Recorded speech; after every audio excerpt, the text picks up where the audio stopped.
Hi there, this is your Pal Pallie, and welcome to my new series of raid guides called Git Er Raid. This is Tier 15 Heroic Throne of Thunder, and next up is Tortos. This encounter has some interesting changes from normal mode that will require some more personal awareness from all of your raiders. This encounter has a few strategies that work, and you'll have to figure out which one to use in order to know what to bring. For this video guide we had one paladin tank and 2 heals. Once again, I'll assume you know the normal mode mechanics and focus in on heroic only changes and strategies. One bonus of this video is that I am the shell kicker here, so if you're interested in how that goes down, pay attention to the video footage.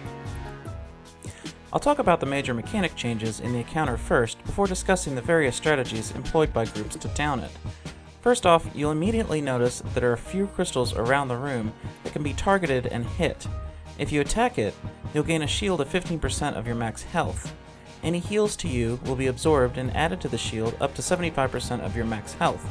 Why you need this shield will become important when we talk about the next change to the fight. Quake Stomp is now a big huge threat to your raid. With no shield, Quake Stomp will do 100% of your max health as physical damage. This is reduced by straight damage reduction passives like Priest's Shadow Form and Hunter's Iron Hawk, but for most of your raid, it means that if you do not have a shield, you will die. So the goal is to have a shield, of course. For your entire raid, this shield mechanic is just something they'll need to remember at least after every Quake Stomp. If their shield gets used up, they must reapply it soon. However, realize a very important thing about the shield. If you apply the shield with 25% health left, you'll get a shield, and all heals will be absorbed by the shield, even if the shield is full. That means that your health bar will remain at 25%, even if your healers spam heal the crap out of you. So this is very important for your entire raid to apply the shield when they're close to full health, otherwise it could get dangerous during Quake Stomps. So, if everyone is reliably putting shields on, it will now be up to your healers to keep the shields full for the raid, and especially the tank.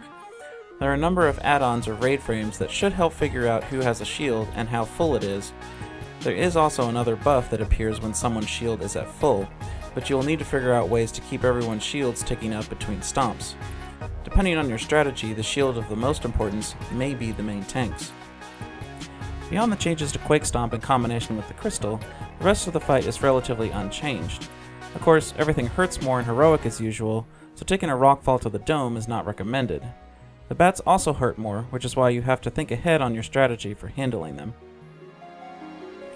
The strategy employed in this video just revolved around using a prop Pallie as the single tank, and having rotation of stuns used on the bats when things got hairy.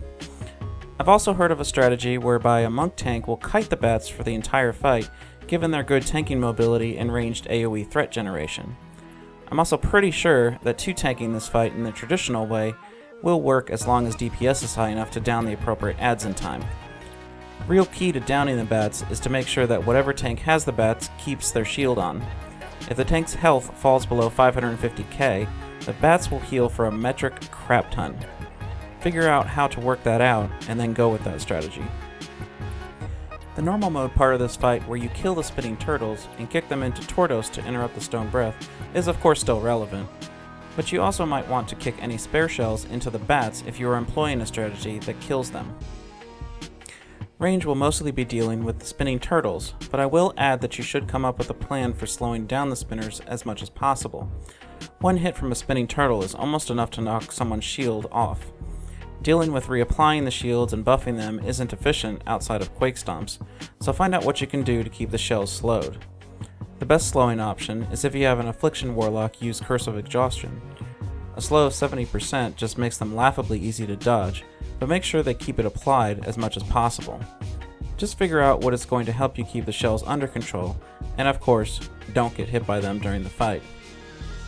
As in normal mode, during the last bit of Tortos' health, he starts calling the spinning turtles over and over again, so you'll soon be overwhelmed by them. Just start ignoring them and burning the boss. Make sure your assigned shell kicker has enough shells to both interrupt the breath and also keep the DPS buff up on the boss.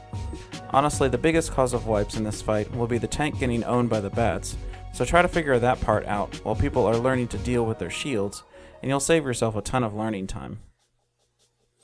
So in summary, keep your shields up, kill turtles and bats, kick shells appropriately, and you'll have a kill. Thanks for watching, and please subscribe, comment, and/or like this video if you found it helpful. Have a good one!